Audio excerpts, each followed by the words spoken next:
Good day, everyone. Allow me to present my report in exploring multi-spectral remote sensing satellites, capabilities, and environmental applications.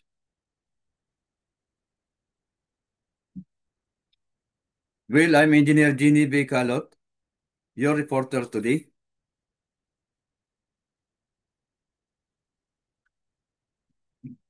Once again, good day to my dear listeners, my colleagues, and to my dear professor. It's a privilege for me to present to you my report today.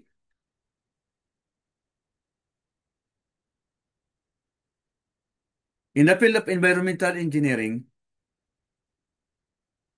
remote sensing has become an indispensable tool, providing not just imagery, but actionable data that supports real-time decision-making and long-term environmental planning.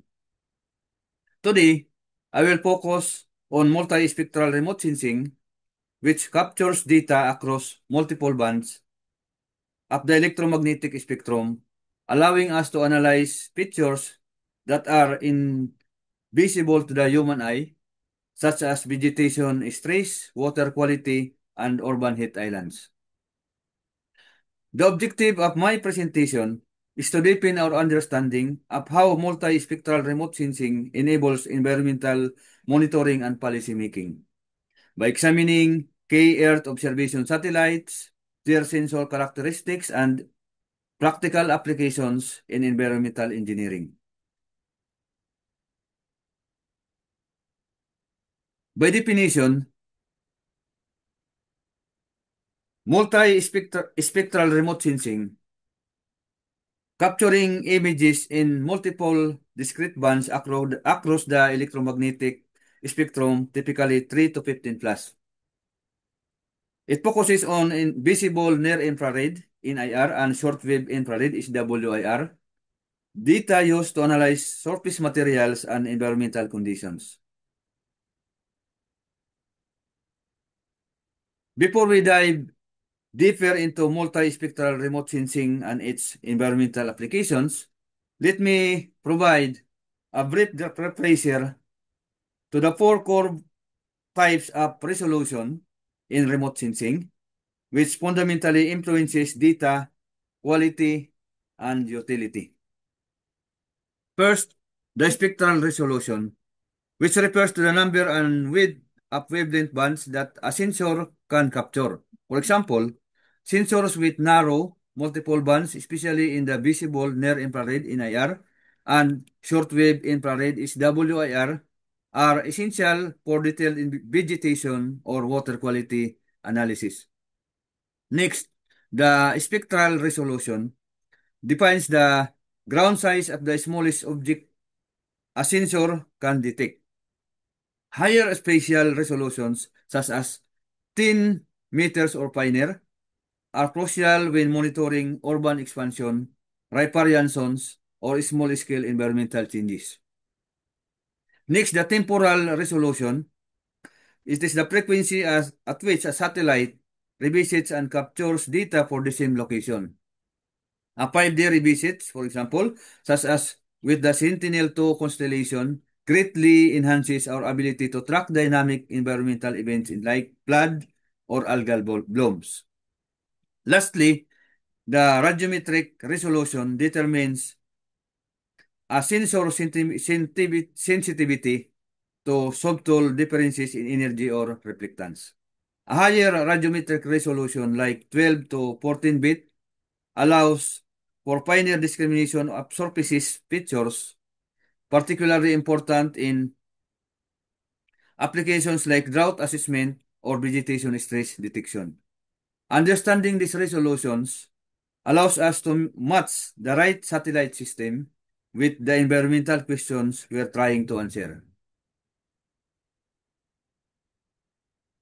Now, to support multi-spectral remote sensing applications, we rely heavily on well-established satellite platforms. First, the Landsat 9, which is operated by the NASA and the USGS.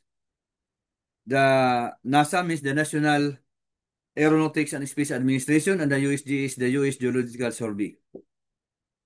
It carries the oil eye sensor with 9 multispectral bands and a special resolution of 30 meters. It provides consistent long-term data every 16 days, which is critical for time series analysis in land cover change and resource monitoring. Second, the Sentinel-2 constellation by ESA, or we call it the European Space Agency. It comprises satellites 2A, 2B, and 2C. Sun offers 13 spectral bands across visible, near-infrared, and short-wave infrared, with a spatial resolution of 10, 20, and 60 meters, which are a revisit time of just 5 days. Sentinel-2 also excels in vegetation monitoring, water quality assessment, and rapid disaster response. These satellites serves as the backbone of many environmental monitoring systems worldwide.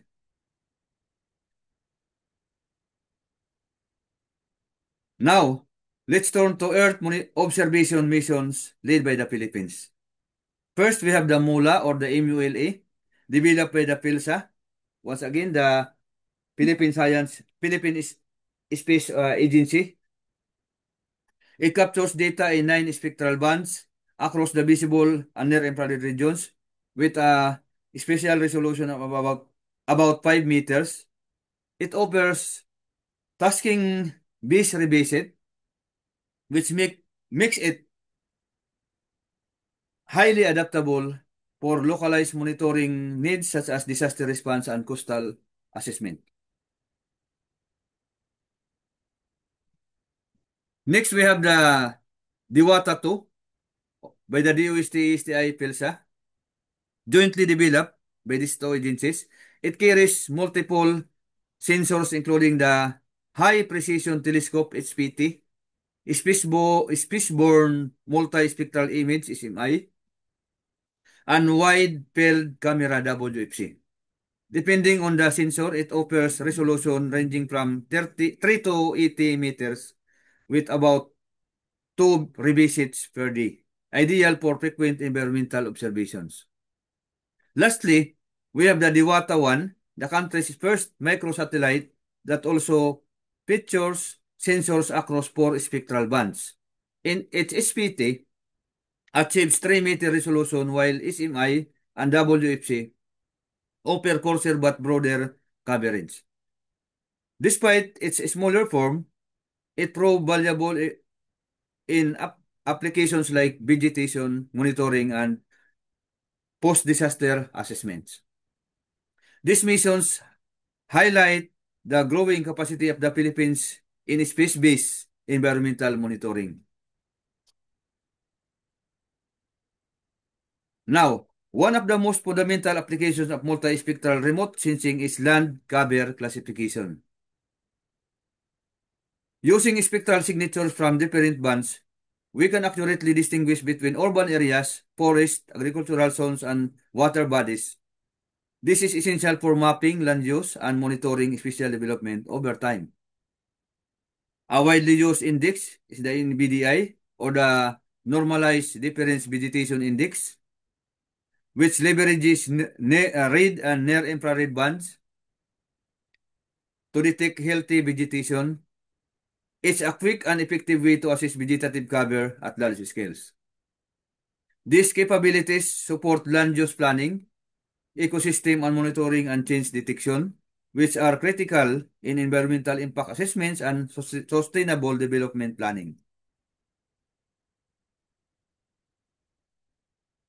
Now, the multispectral remote sensing.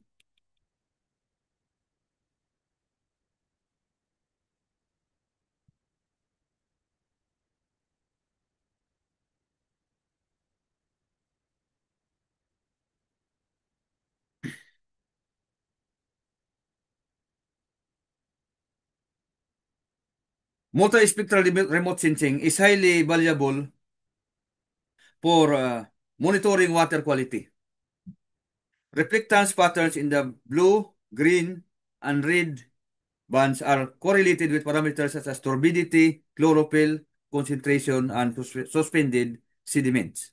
Satellites like Sentinel-2 are particularly effective for observing lakes, rivers, and coastal zones, such as, enabling us to detect pollution events and even support early warning systems for waterborne hazards. On the vegetation side, multi-temporal NVDI derived from platforms like Landsat and Sentinel allows us to track seasonal vegetation change and detect signs of drought, stress, deforestation, or crop development. This information plays a crucial role in agricultural planning, forest management, and broader conservation strategies. Now, to ensure meaningful environmental monitoring, it is important to align sensor characteristics with the needs of the application.